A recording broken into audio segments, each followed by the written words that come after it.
She's in a place. Last time I went to Mozambique and worked with her, she said, Randy, I'm in a new place. Now, when I go to the villages, I know beyond a shadow of a doubt every deaf person there is going to be healed, and I pray for them.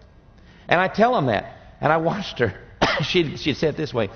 Bring me your blind. Bring me your cripples. Bring me your deaf.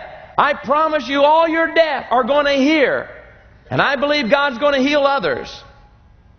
And every deaf person she prayed for, I watched their ears open as she was praying for them. Not that there weren't other types of healings, but there's a place in God now that she is in that.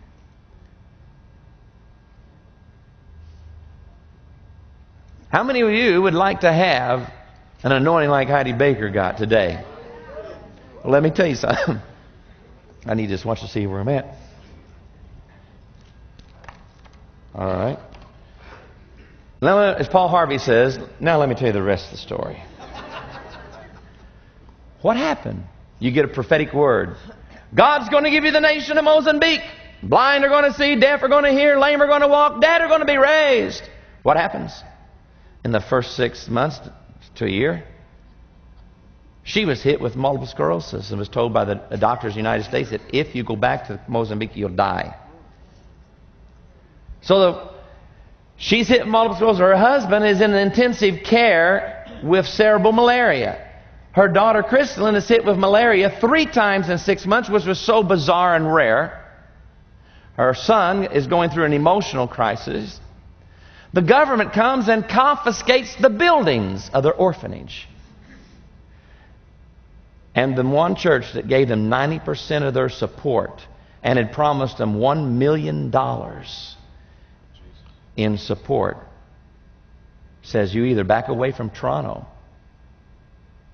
or you lose all of our support. And she can't back away and say that wasn't God. And they lose the support, 90% of their support. Now, how's that for a word coming true in the first 6 months? You're told you're going to die if you go back. You're ending up in a wheelchair of MS. Your husband has cerebral malaria. Your daughter's hit malaria. They confiscate your building. You lose 90% of your support and a promise of $1 million for buildings. All of it's lost. Doesn't sound like the word is happening, does it? And many people would begin to doubt. But this is the importance of the manifestation. That it wasn't just her having to believe the words I spoke, but the words I spoke were backed up by heaven. And she could never doubt all that she saw and all that she experienced. And the profoundness, the deepness of the experience sustained her in that crisis and enabled her to walk by faith. And as she has done, God has so reversed that. They are building so fast. God has raised up finances from all over the world to flow into their ministry. Thousands of people now go and work with them. And the revival is starting all over Africa, and scores of other nations are coming. And even a lot of my own interns and people who work for me leave and go work for her with my blessing. For her and Rollin. You say, why should we be interested in these kinds of experiences? Because before the experience, 4 churches in 17 years. After the experience, 8,000 churches in 8 years.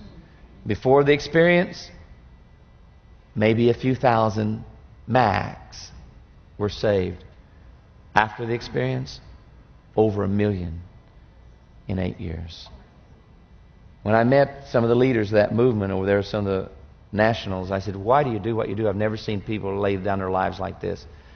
She said, because they said, the 4 top leaders, as I interviewed them, they said, when Heidi came back, the Lord told her to prophesy to us everything you had prophesied to her. And when she did, fire from heaven hit us. We went to the floor. We had our visions. We heard our audible voices. And we are walking them out. And let me tell you, lest some people would say all we're doing is having a very bad case of over-realized eschatology.